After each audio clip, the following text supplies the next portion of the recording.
Hollywood loves adapting existing intellectual property or IP into films. Usually it's novels, video games, and comic books that get the big screen treatment. With an existing IP, Hollywood feels it is a safe bet. However, since a lot of IPs have been mined to death, studios are increasingly turning to newer sources of IP.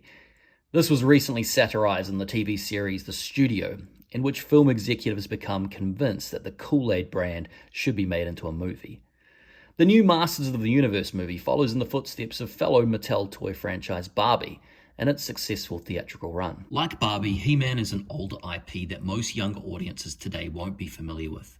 This was evident when the new He-Man lead actor Nicholas Galitzine went on Jimmy Fallon recently. Did you know about He-Man growing up, or you're too young? Okay, yeah. No, that's good. So you did your research on it. I did my Look, I actually knew of He-Man from, memes on the internet, and that, that YouTube video, the Four Non Blonde song. Other audiences may know He-Man from the animated series, which debuted a year after the toy line became a success. It is through the toys that I first discovered Masters of the Universe.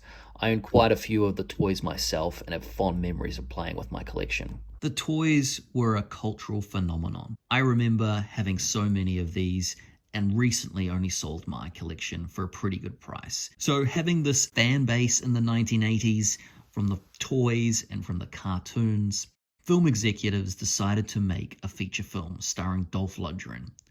I remember being hyped for the film and was super excited when the end credits had finished and Skeletor rose from a pool of acid to make the following announcement.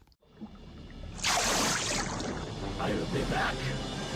Skeletor's announcement of a possible sequel never eventuated, and the 1987 film's Rotten Tomatoes score is not exactly the best, even though the film came out at the right time. Now, nearly 40 years later, the new film has received some initial good reviews on Rotten Tomatoes.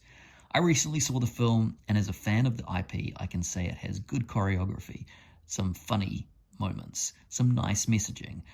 I like how the effects and the colors feel much closer to the toys and to the cartoon than the 1987 film. However, not all critics feel the same way. Jeff Kanata, a film reviewer on the Filmcast, someone who I normally agree with, has said this about the film. Bizarre. You spent all this money because seemingly you think there's value in this IP, and then the whole movie is telling me how valueless this IP is. So I was very disappointed with this. I think it's a train wreck. I disagree. I don't think the film is saying the IP is valueless, and I disagree that the film is a train wreck. I think Masters of the Universe does respect the audience, and it does respect the IP.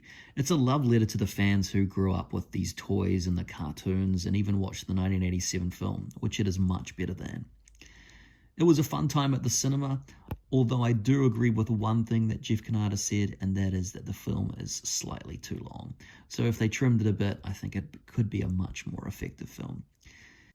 Having cost over $170 million to make, the film's current US box office tracking isn't looking particularly promising. However, international sales could help boost its profitability, and it may even find a second life when it arrives on Amazon Prime next year.